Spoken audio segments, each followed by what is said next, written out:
proprietário da Fazenda Buriti, uma das 26 propriedades ocupadas por índios Terena na região de Sidrolândia e Dois Irmãos do Buriti, o ex-deputado Ricardo Baixa diz que não esperava uma decisão diferente do Superior Tribunal de Justiça. Essa decisão do STJ já era aguardada por nós, na medida em que a ministra que tomou a decisão, a ministra relatora, já havia negado o recebimento desse agravo interposto por eles. As terras judicializadas somam 31 fazendas. Segundo as lideranças indígenas, 6 mil índios vivem na região.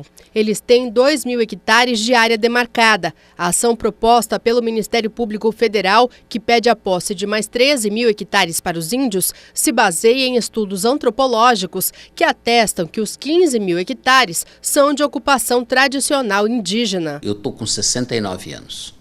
Eu vivo ali desde os 2 anos de idade.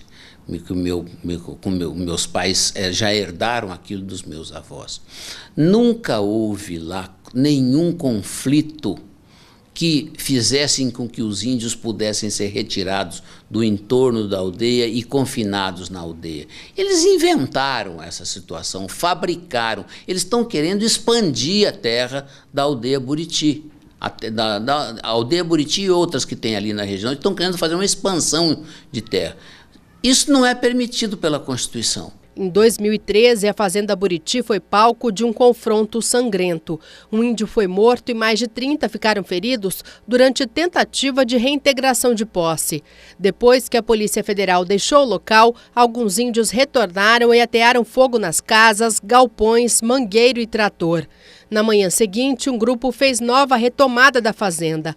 Na época, o governo federal ofereceu 78,5 milhões de reais aos produtores. Eles não aceitaram. No acordo proposto existia uma cláusula onde o governo exigia que nós, produtores, assinássemos de que a terra era indígena, reconhecêssemos que a terra era indígena. Ora, se a gente reconhece que a terra é indígena, a gente está reconhecendo que a terra é da União. Se a terra é da União, como que a União pode comprar aquilo que é dela? Então não teve como assinarmos esse acordo, não só em função dos valores que nos prometeram, que eram irrisórios naquela época, mas por uma questão jurídica mesmo, que nós estaríamos sujeitos, depois de assinado esse acordo, sujeito a questionamentos jurídicos que poderiam complicar a nossa vida. Ainda cabe recurso à decisão do STJ. Ontem pela manhã, cerca de 500 indígenas se reuniram no local onde o índio Osiel Gabriel foi morto na disputa pelas terras. Eles prometem resistir e ocupar toda a área judicializada. Eu, sendo porta-voz das lideranças indígenas, eu digo que nós não vamos arredar um passo da nossa terra. Mas se preciso for, nós vamos avançar. Vamos retomar todas essas outras 5 fazendas que estão ainda que não está no nosso poder, né? Então, se acontecer, nós vamos resistir, nós não vamos sair.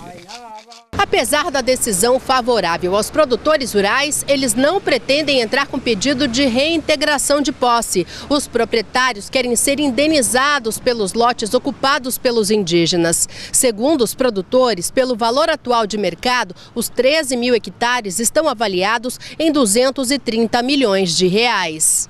O ex-deputado deposita suas esperanças em uma ação de desapropriação proposta pelos produtores. Nós entramos há 2 anos atrás com uma ação de desapropriação indireta na Justiça Federal aqui em Campo Grande.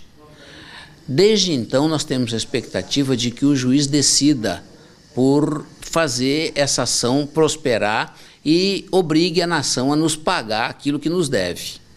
Infelizmente, essa ação não prosperou aqui em Campo Grande, está na Justiça Federal, mas agora com essa decisão do STJ, reiterando a posse e a propriedade da terra por parte dos proprietários, nós esperamos que a Justiça Federal faça essa ação andar. O ambiente lá ficou tão conflagrado após a morte do Osiel que não cabe mais a gente pensar em retornar para aquela área.